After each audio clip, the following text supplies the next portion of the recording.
Vamos a seguir con tipos históricos de Estado. Ya vimos absolutista y liberal como parte del esquema principal que teníamos que desarrollar de la evolución absolutista, liberal y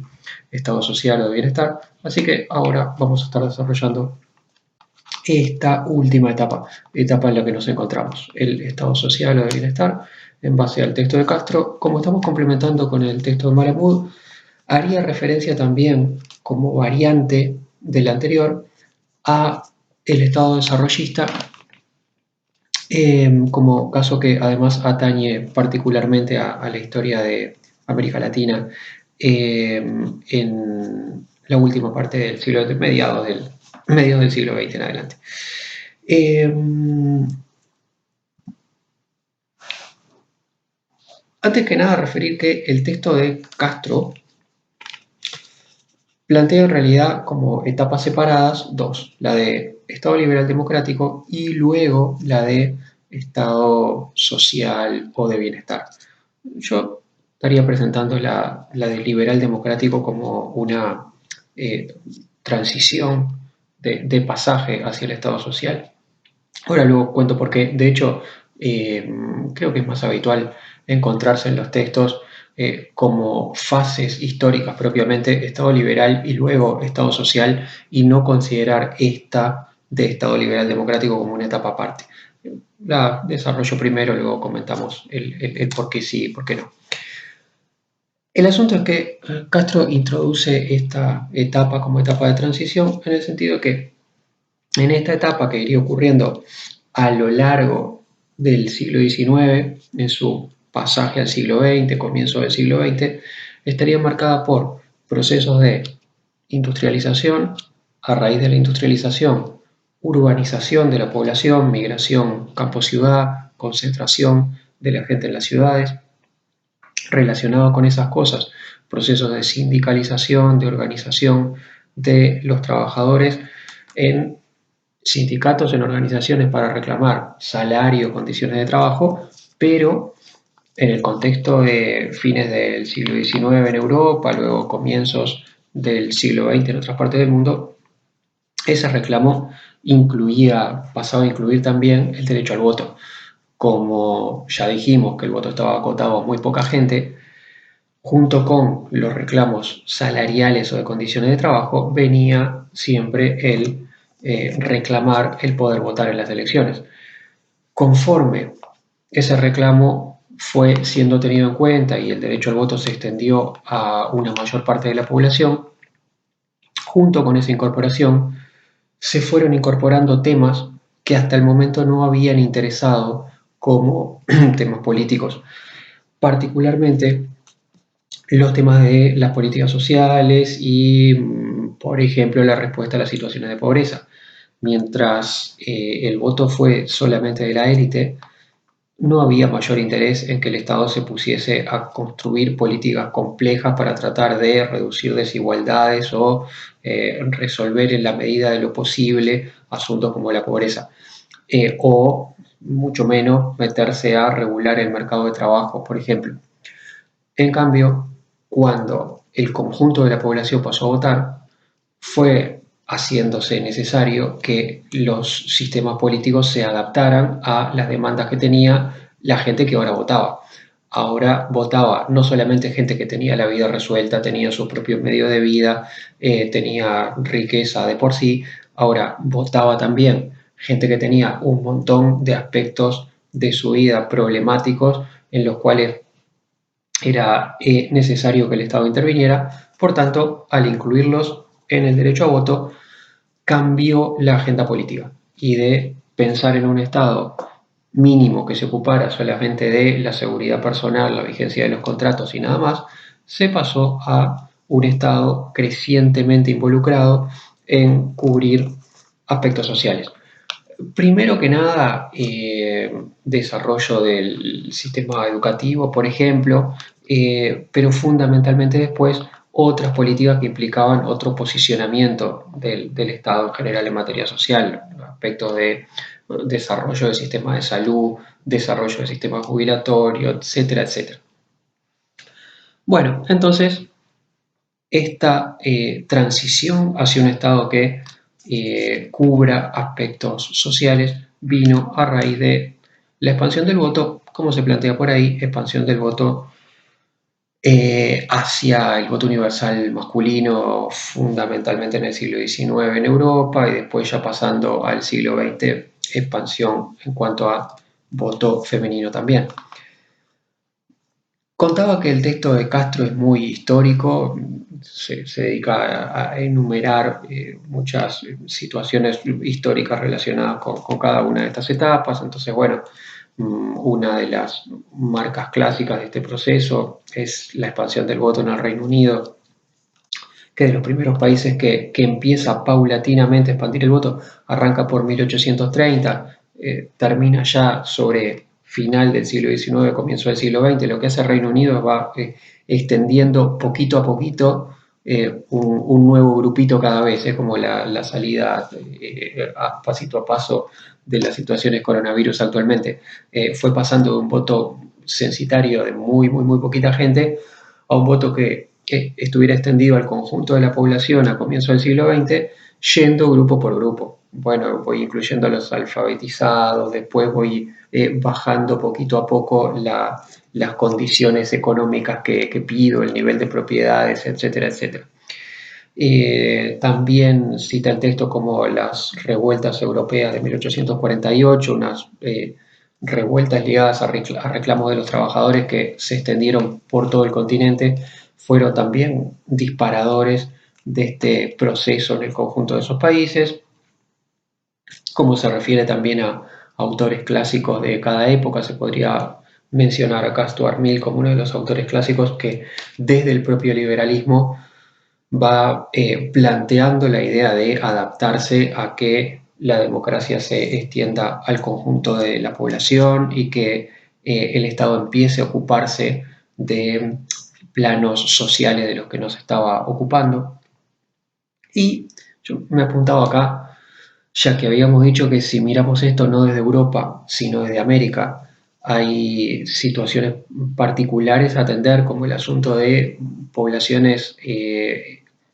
discriminadas en clave étnica, que no habían visto consagrados realmente sus derechos civiles durante la etapa anterior de Estado liberal, como estábamos diciendo que pasaba con el general de las poblaciones dentro de los países europeos. Bueno, pues aprovechar entonces acá a mencionar cómo este tipo de procesos en distintos países de América tienen también rezagos muy importantes si uno va a cuestiones como el derecho al voto y a veces también derechos civiles asociados. Recordar entonces que en Estados Unidos la ley de derechos civiles que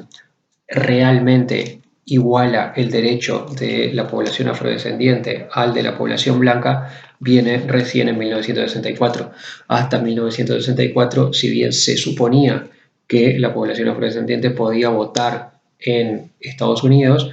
de hecho en los estados del sur se aplicaban un montón de medidas que evitaban que pudieran acceder al voto o planteaban un montón de medidas más de separación de las dos poblaciones, de separación entre negros y blancos en todas las actividades habituales, cosa que además de la separación implicaba una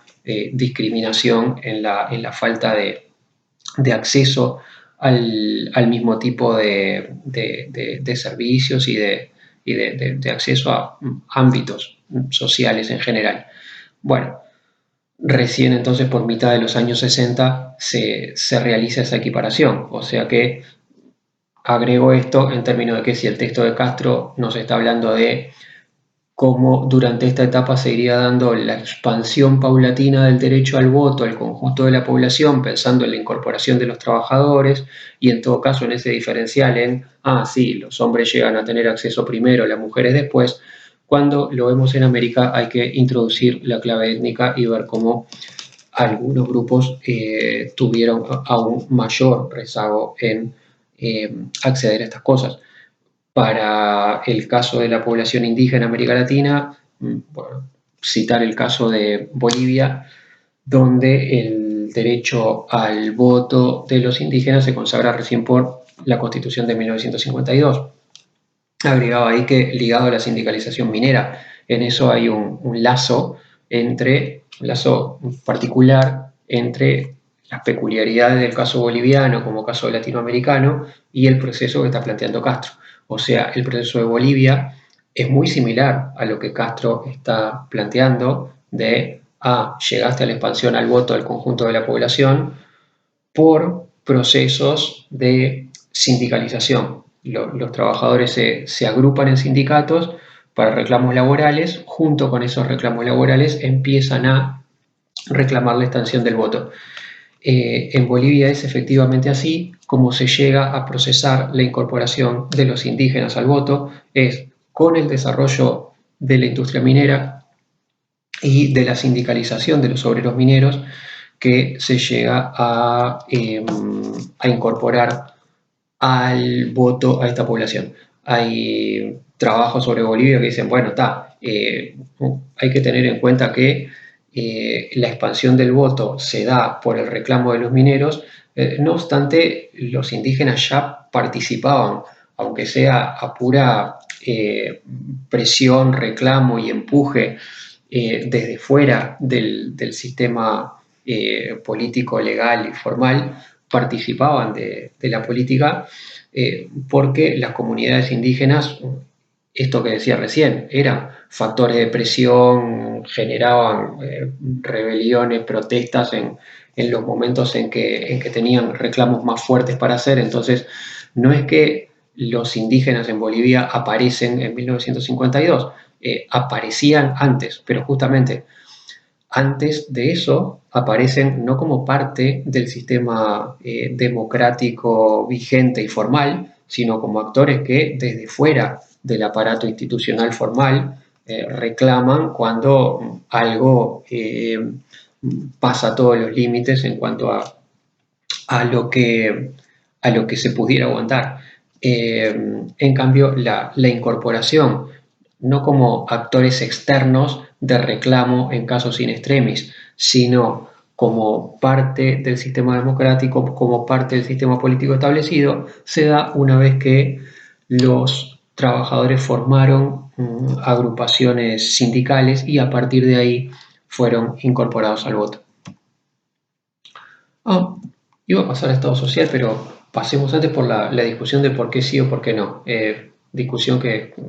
me, me compré de gusto por no seguir el esquema de Castro tal cual, aunque lo estoy siguiendo, pero sintetizado esta etapa dentro de la anterior. ¿Por qué? Porque me da la sensación de que lo que Castro plantea acá como etapa histórica de Estado liberal democrático, creo que es más una etapa abstracta, conceptual, que una etapa histórica real. En este sentido, que uno puede conceptualmente hacer esta distinción, decir, bueno, yo puedo pensar en un Estado liberal que donde el Estado no tenía prácticamente intervención y donde el derecho a voto estaba acotado a muy poca gente,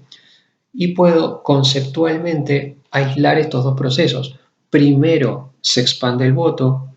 al expandirse el voto, luego va cambiando la actitud del Estado y empieza el Estado a tener una vocación de intervención social mayor, a regular más cosas, a desarrollar más políticas. Se puede hacer entonces una separación conceptual de etapas y de causalidades, ¿tá? A través de esa línea de efectos. No obstante, lo que creo es que si uno revisa la evolución histórica de cada país, en su conjunto no aparece claramente una etapa histórica de Estado liberal democrático en este sentido que lo estamos describiendo acá, como previa al Estado social. O sea, creo que no se encuentra una situación donde el conjunto de estos países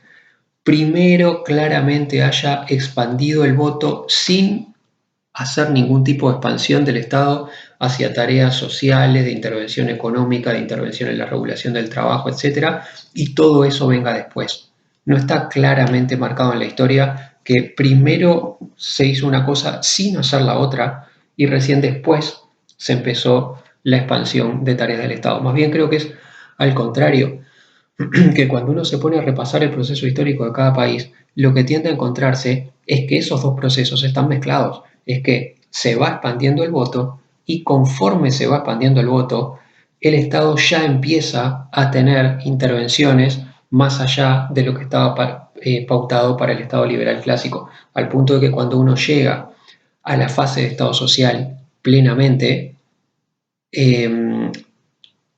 corrijo, cuando uno llega a la expansión universal del voto plenamente, ya hace rato que el Estado está interviniendo en el plano social con mucha fuerza. ¿Tá? Entonces, por eso decía que vería esta etapa más como una explicación de cómo se da la transición entre un tipo de Estado, entre el Estado liberal y el Estado social, más que como una etapa histórica reconocible como distinta en la línea cronológica.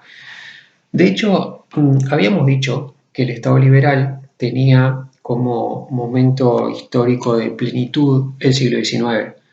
Y si vemos lo que está desarrollando Castro acá, y más allá de la fecha que yo agregaba en azul de América en el siglo XX, justamente para marcar rezagos de ese proceso en América, pero cuando vamos propiamente al texto de Castro y nos habla de este proceso,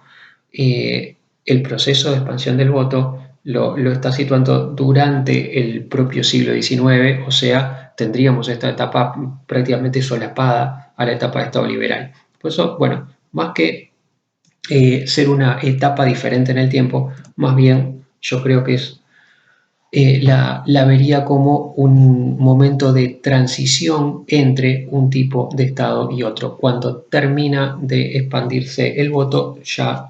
el Estado social estaba caminando en cuanto a extenderse a nuevas políticas. Lo mismo, ya habiendo pasado el Estado social o de bienestar, lo podemos ver en cuanto a cronología, si vamos al pie de esta diapo, cuando se hace mención a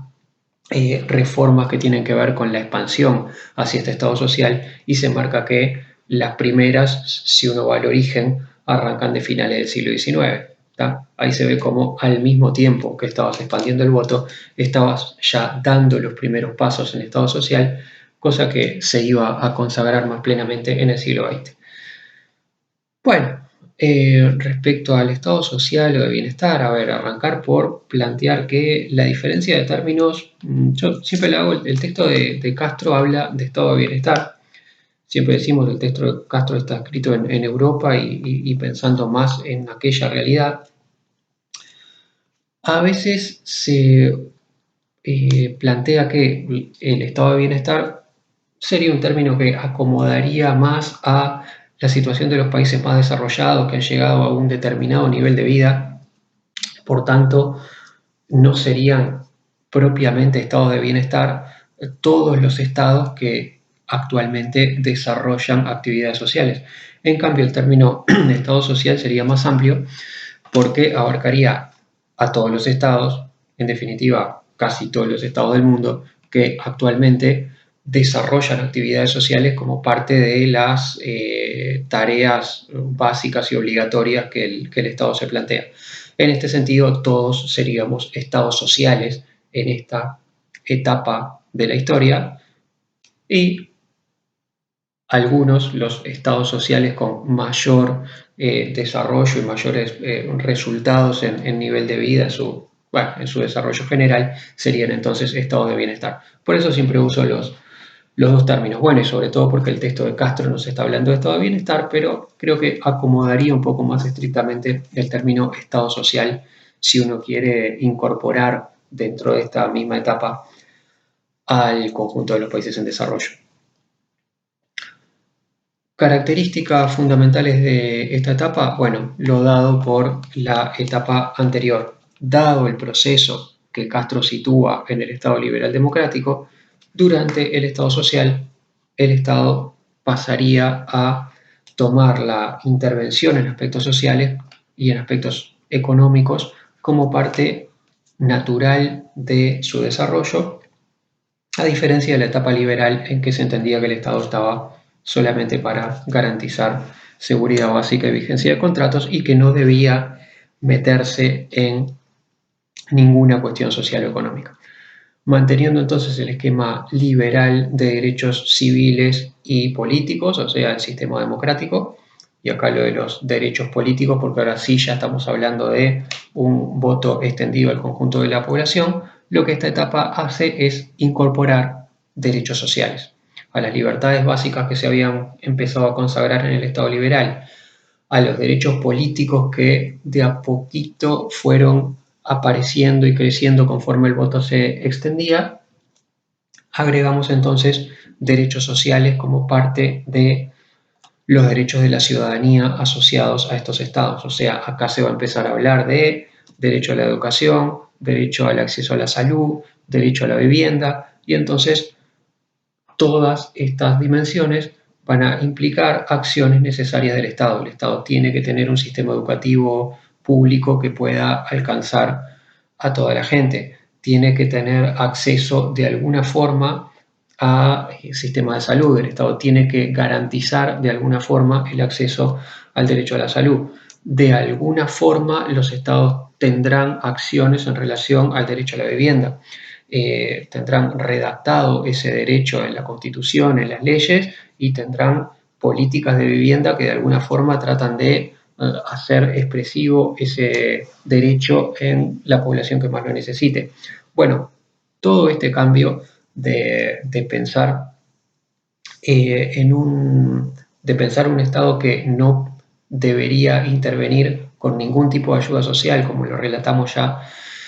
para el caso de Estado social, a pasar a un Estado que tiene redactado que todas estas cosas son derechos y que por tanto en alguna medida el Estado está comprometido obligado a hacer cosas en esos planos. Bueno, todo esto es lo que nos pauta el cambio a esta etapa, a nuestra etapa de Estado.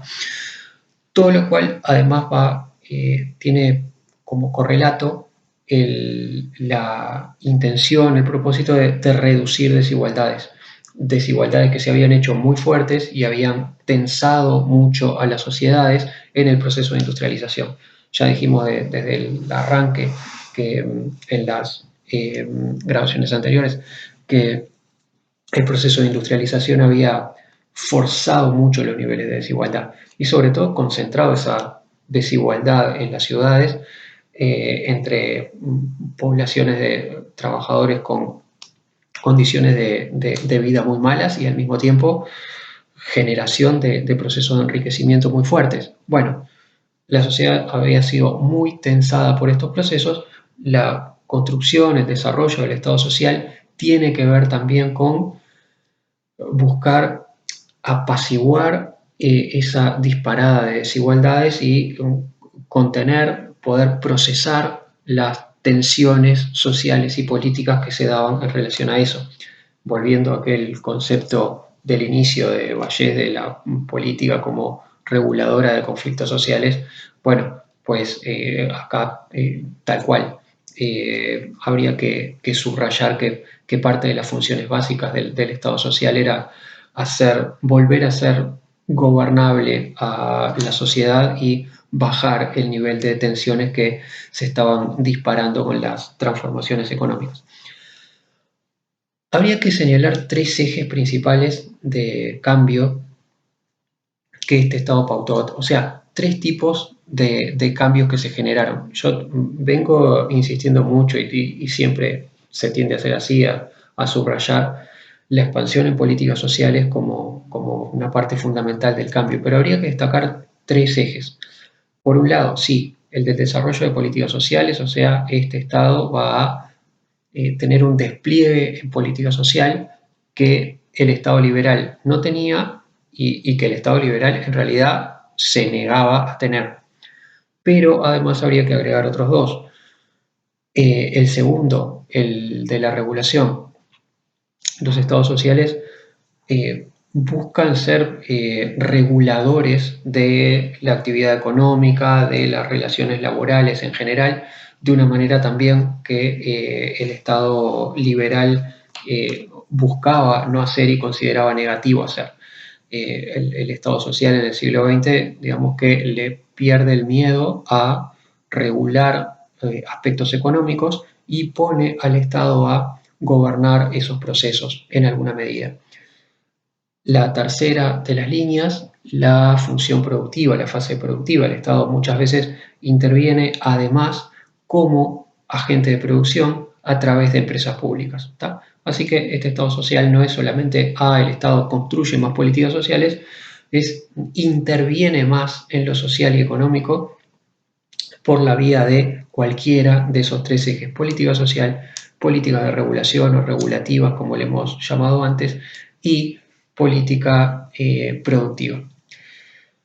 Consecuencias que esto tiene: crecimiento de los impuestos, mientras que el Estado liberal era un Estado muy pequeño,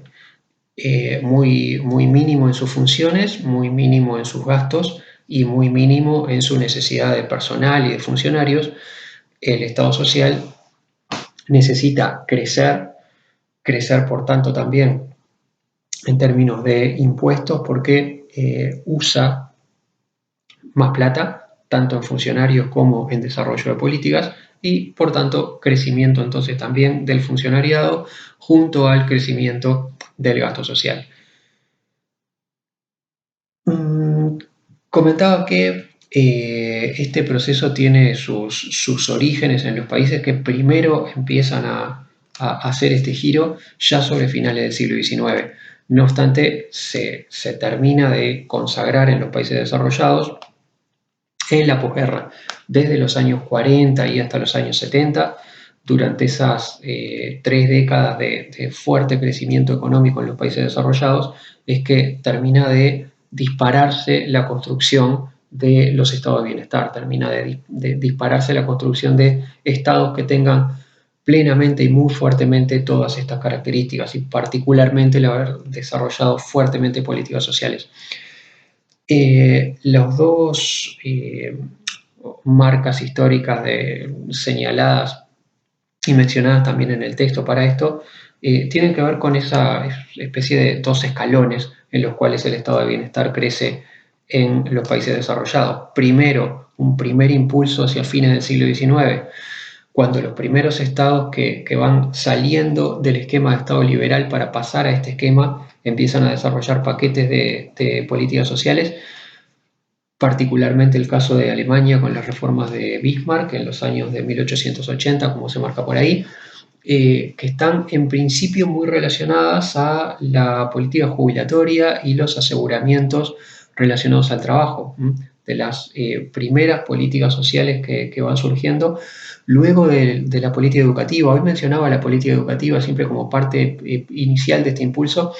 y de hecho el desarrollo en política educativa había sido el único de los aspectos sociales en los cuales el Estado liberal se había permitido desarrollarse. El único de los aspectos de desarrollo de política estatal que el Estado liberal del siglo XIX no veía mal, en el sentido de que si se consideraba que los ciudadanos tenían que tener educación, y por ejemplo tenían que tener educación para poder tener derecho al voto, entonces sí, era parte de las cosas que necesariamente tenía que contar un ciudadano el tener educación. Por tanto, durante la fase de Estado liberal no se veía mal que el Estado desarrollara sistemas educativos de aspiración universal. Por eso mismo nosotros en Uruguay empezamos un impulso fuerte de desarrollo del sistema educativo con las escuelas ya en los años 70 del siglo XIX, o sea, antes de que se viniera toda la era de impulso social del Estado que vamos a ver más propiamente con Valle y Ordóñez a comienzos del siglo XX. Entonces, la política educativa sí, en cuanto a cuestiones básicas como la expansión del sistema escolar, venía de la época anterior y no tenía problema en hacerlas el Estado liberal. En cambio, sí, el Estado liberal no entraba en las demás políticas sociales, particularmente no había desarrollado cuestiones como sistema jubilatorio, un sistema público de cobertura de ingresos cuando las personas ya tenían una edad tal que no podían seguir trabajando y no se podían mantener por sí mismas. Por otra parte, se van agregando ahí cosas como los seguros de enfermedad, el empezar a actuar en términos de política de salud, particularmente referidas al instrumento de seguro de enfermedad cuando la persona se enferma y no puede seguir trabajando. Bueno, tener sistemas que que cubran los ingresos en esos periodos. Y a raíz de esto se va a terminar incorporando también el seguro de desempleo, sistemas públicos de financiamiento del seguro de desempleo que hagan que cuando la persona no tiene trabajo pueda cobrar algún ingreso. Se ha dicho que la incorporación del seguro de desempleo es como el quiebre fundamental con la lógica del Estado liberal anterior, porque si hay algo que el Estado liberal clásico no hubiese soportado, no iba con su lógica, era el hecho de que hubiera un seguro de desempleo y de que uno pudiera estar cobrando plata mientras no trabajaba, porque justamente lo que planteaba el Estado liberal es, no, todo tiene que depender del mercado. Todo tiene que depender de el trabajo de las personas, la participación de las personas en el mercado. Se va a acceder al bienestar se va a acceder a condiciones de vida mejores o peores a través de cuánto te involucras en el mercado. Por tanto, si lo bueno es eso, evitemos que el Estado esté asignando beneficios que estén por fuera del mercado. Dentro de esto estaba, entonces, ni que hablar, si una persona no está trabajando, pues, ¿qué es lo mejor? Pues que no reciba nada. Así se pone a trabajar lo antes posible. Intenta volver a trabajar lo antes posible. Dentro de la lógica liberal, entonces, no cuadraba para nada pensar en un seguro de desempleo. Que haya seguro de desempleo implica ya cambiar la cabeza. Implica decir, no, precisamos otro tipo de apoyos estatales que garanticen justamente lo contrario, que garanticen que la persona no va a estar completamente expuesta a depender del mercado. Se necesita un apoyo estatal en momentos, en fases en que el Estado no te va a estar respondiendo de la manera adecuada. Fases que pueden tener que ver con la etapa final de tu vida en la vejez, cuando necesitas una jubilación, o momentos de la vida como las situaciones de desempleo que puedes atravesar a lo largo de tu vida laboral. Bueno, el paquete de reformas de Bismarck tuvo que ver justamente con esta cuestión, con la extensión de sistemas públicos de jubilación, de seguro de desempleo, de seguro de enfermedad, de seguro contra accidente de trabajo, y este paquete de aseguramientos en términos de seguros ligados al trabajo y jubilación va a extenderse luego por el resto de los países desarrollados entre finales del siglo XIX y comienzo del siglo XX. Segundo escaloncito de esto, como decía, viene ya en la Segunda Guerra Mundial y a partir de ahí tiene su real impulso en la posguerra. Por eso la menciona el informe Beveridge de 1942, eso es Reino Unido, y es el informe que dispara e impulsa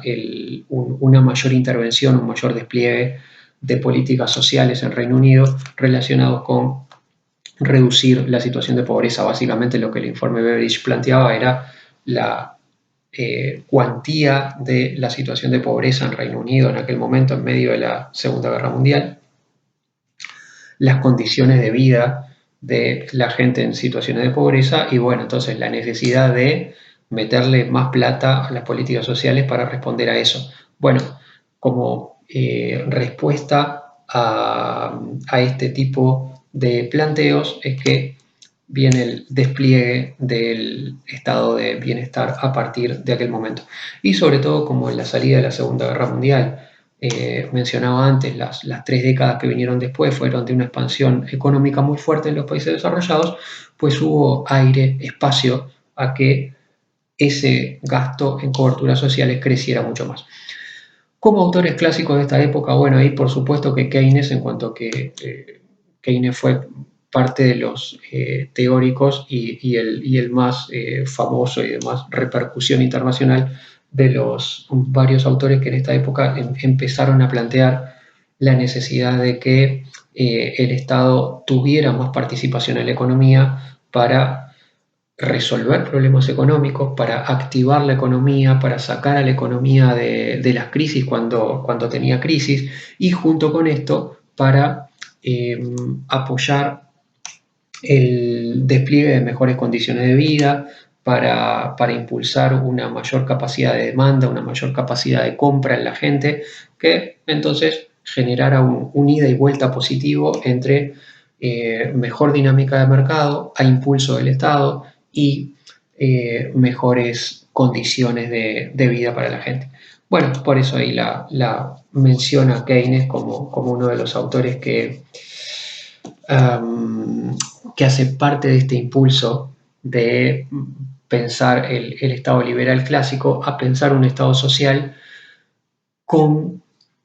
tareas mucho más ampliadas. No solo, como decíamos, en políticas sociales, sino también animarse más al asunto de que el Estado regule la economía, de que el Estado sea productor a través de empresas públicas, etc. Decía que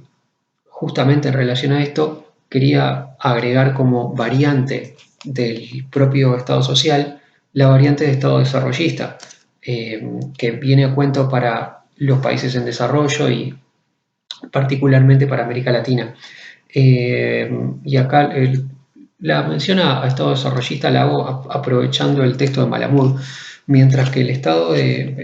mientras que el texto de Castro es más acotado en el listado de tipos históricos de Estado,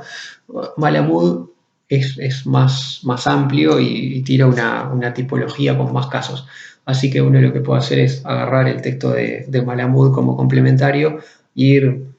rellenando, agregando opciones a las categorías que maneja Castro, o como en este caso, agregando alguna opción que puede verse como parte, como subgrupo dentro de alguno de los de Castro. Y en ese sentido creo que puede aprovecharse la mención de Malamud a Estado desarrollista como un tipo de Estado en sí y ubicarlo y decir, bueno, en términos de Castro, ¿esto dónde nos quedaría? Y sería una variante del Estado social. Una variante de Estado social que caracteriza el desarrollo en el siglo XX y particularmente a mediados del siglo XX, el intento de desarrollo emprendido por algunos de los países del tercer mundo de la época, algunos de los países en desarrollo, que apunta a darle al Estado un papel protagónico en el intento de generar procesos de industrialización y procesos de modernización de la agropecuaria en estos países. El razonamiento para el planteo del Estado desarrollista era decir, bueno, en estos países en desarrollo, contexto América Latina de mediados del siglo XX, por ejemplo, los actores privados del mercado son muy débiles. No, si el proceso al que tenemos que ir, si el proceso que tenemos que lograr son procesos de desarrollo de la industria que nos lleven a sociedades con mayor riqueza y con mejor nivel de vida, probablemente no vamos a conseguir eso o no vamos a conseguir eso plenamente a través de el desarrollo de la industria privada y de la economía privada, porque la industria, los actores económicos capaces de impulsar ese impulso de modernización en los países en desarrollo son muy débiles. Tenemos un sector capitalista muy débil como para generar ese proceso por cuenta de los propios actores privados, tal como sucedió en los países desarrollados. La idea era, mientras que los países desarrollados tenían economías suficientemente fuertes para que los propios actores empresariales de allá generaran ese proceso, acá en estos países nosotros no tenemos un capital privado propio, dinámico, industrializador, capaz de tironear con este proceso. Entonces, ¿qué se planteó? Bueno, el Estado puede ser quien protagonice esto. En países en desarrollo, más que sus actores privados, es el propio Estado el que debería ponerse la mochila al hombro de generar los procesos de modernización de la agropecuaria y generar los procesos de industrialización, impulsar y gobernar él mismo todo el proceso de industrialización, porque no va a ocurrir o no va a ocurrir en la medida posible si uno deja actuar solamente a los actores privados. Por tanto, esto implica un rol mucho más fuerte en intervención del Estado, en regulación de la economía, y un rol mucho más fuerte en la intervención del Estado en términos productivos. Y esto hace entonces a industrias estatales, fábricas estatales, de lo que sea, y al mismo tiempo mayor regulación estatal buscando impulsar los procesos de industrialización, generar, aunque sea entre comillas artificialmente, creándoles un entorno normativo que los haga posibles, impulsar, aunque sea a la fuerza, procesos de industrialización adentro del país que no hubieran ocurrido si no intervenía el Estado. Planteo esto como variante del Estado social porque, bueno, en realidad se ve claro cómo, si uno vuelve a los ejes de acción que estábamos diciendo que el Estado social en general tiene, incluso en los países desarrollados, se trata de lo mismo. ¿Qué nos decía Castro sobre el desarrollo del Estado social en los países desarrollados? Y bueno, va a intervenir más que el Estado liberal histórico en materia de políticas sociales, en materia de regulación y en materia de producción, desarrollo de empresas públicas. La característica que tiene el Estado desarrollista en los países en desarrollo, en ese contexto de mediados del siglo XX en adelante, es que particularmente en el aspecto de políticas de regulación de la economía y en políticas productivas, en desarrollo de empresas públicas, va a ser una variante todavía más enfática que el Estado social. ¿Tá? O sea, si el Estado social ya de por sí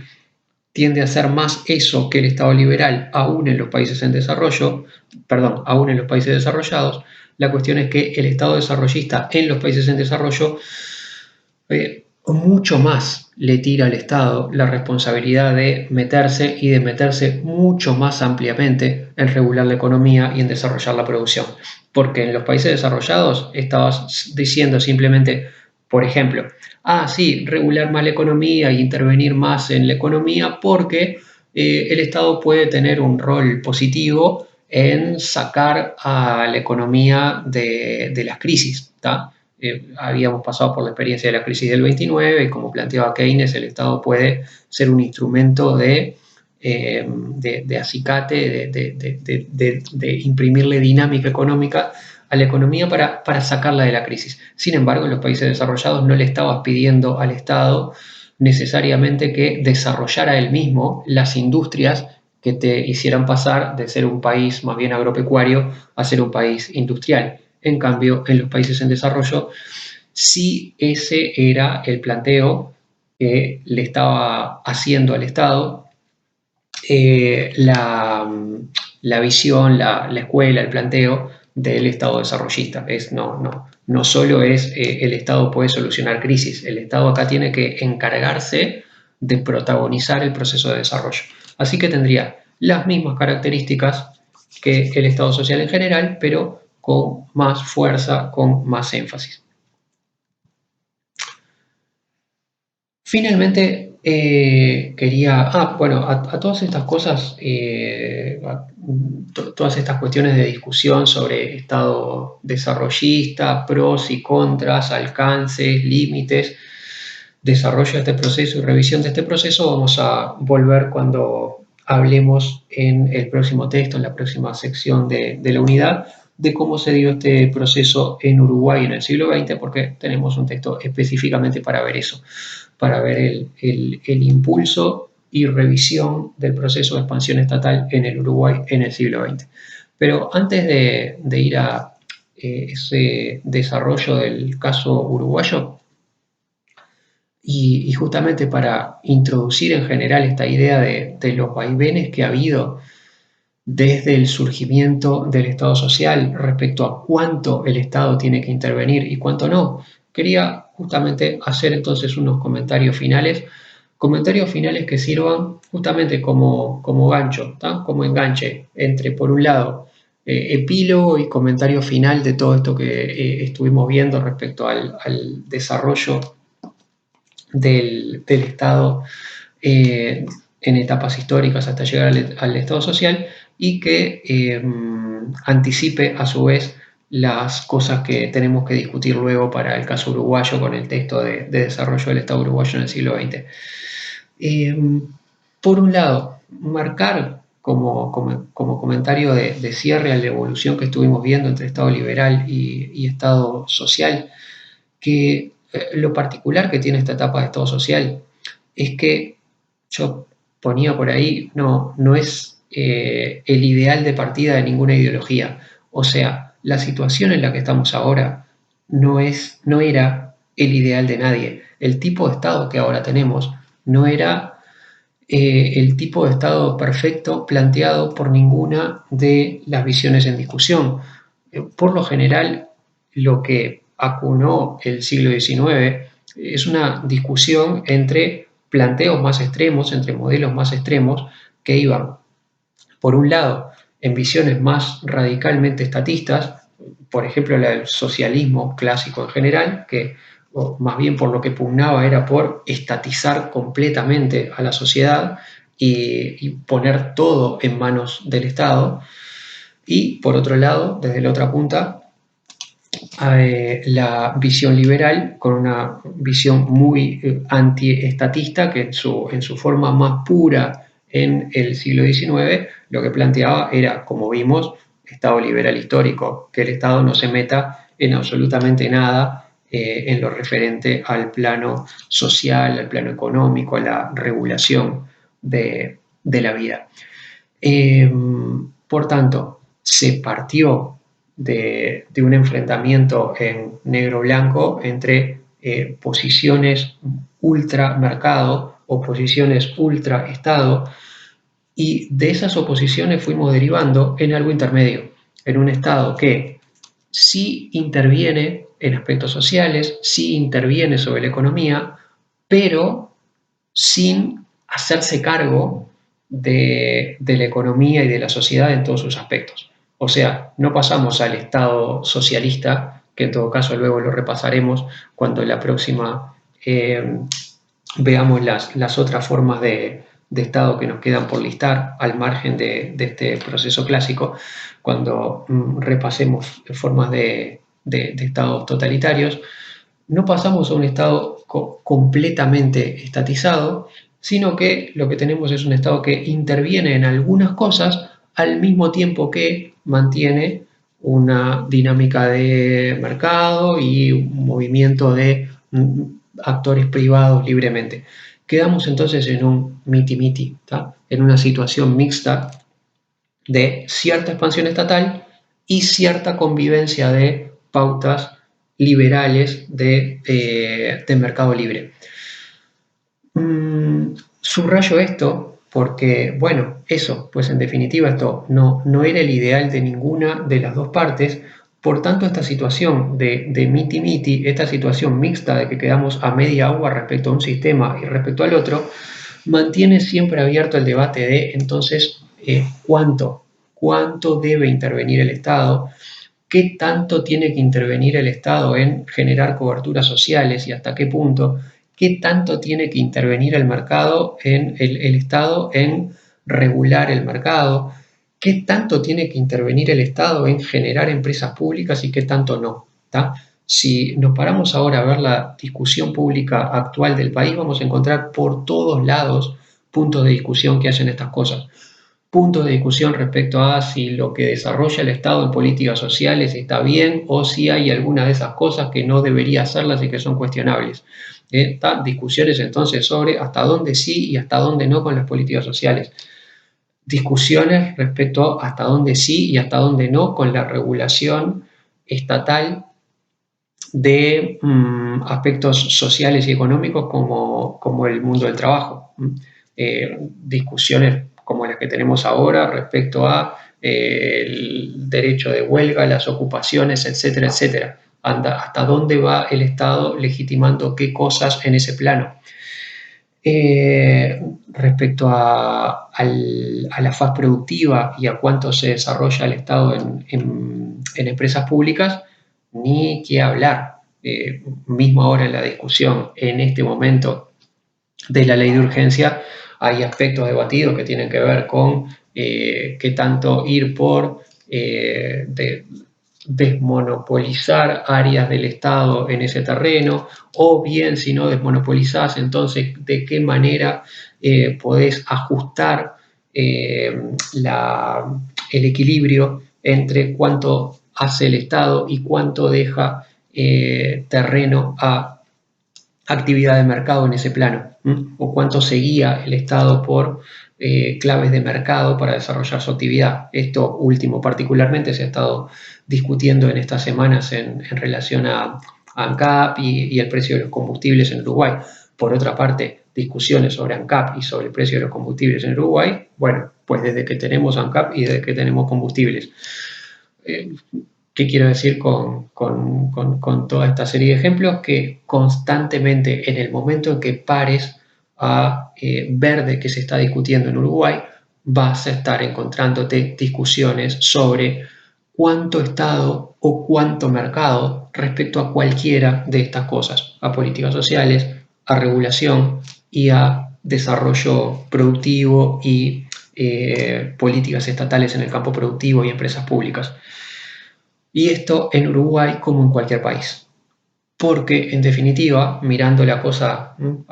haciendo zoom hacia afuera y mirando la cosa con la mayor amplitud posible, en definitiva, esto viene dado por todo el proceso del que estuvimos hablando en toda esta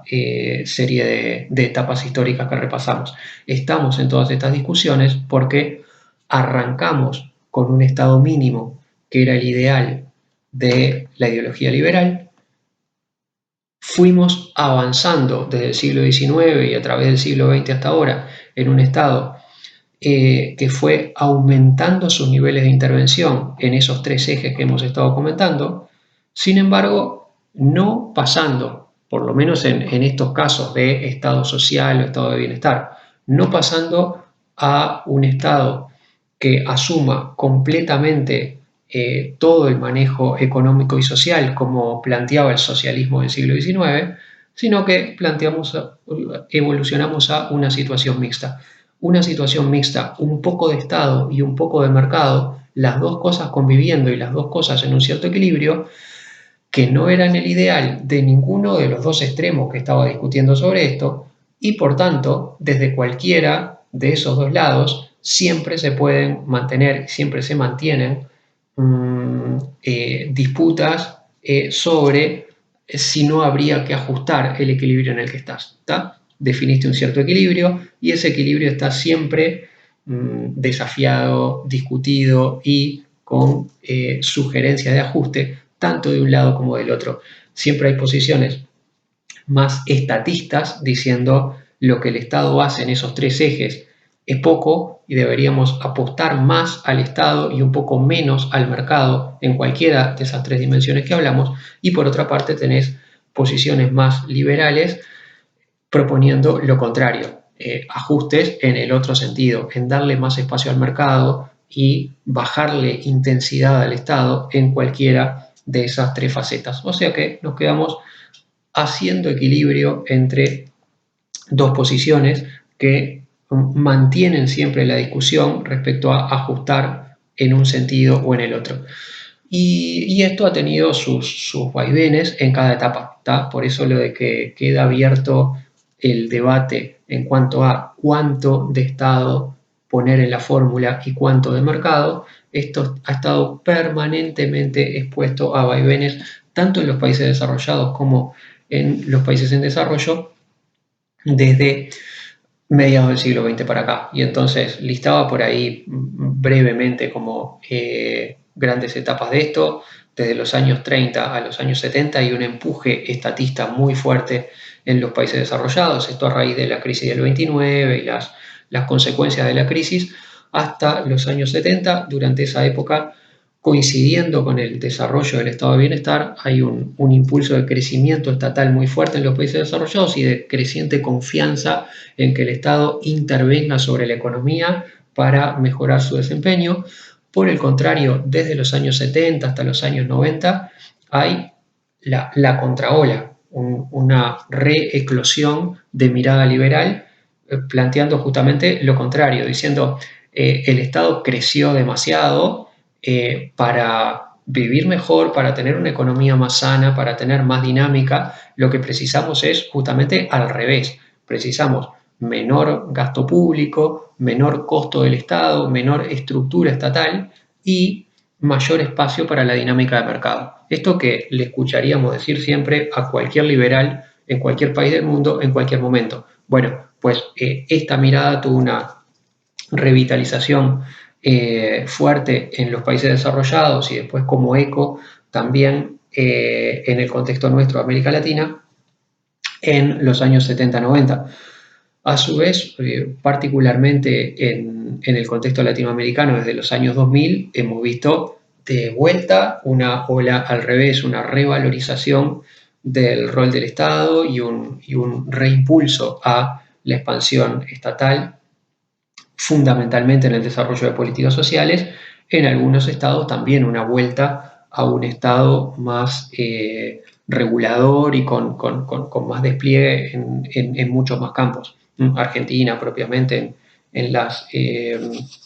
era kirchnerista ha tenido una expansión de intervención fuerte en estas pautas, pero lo mismo sin esa expansión en tantos planos, en el caso uruguayo particularmente en el desarrollo de políticas sociales y en el crecimiento del Estado, entonces en términos de presupuesto, por ese lado también lo hemos visto. Al mismo tiempo,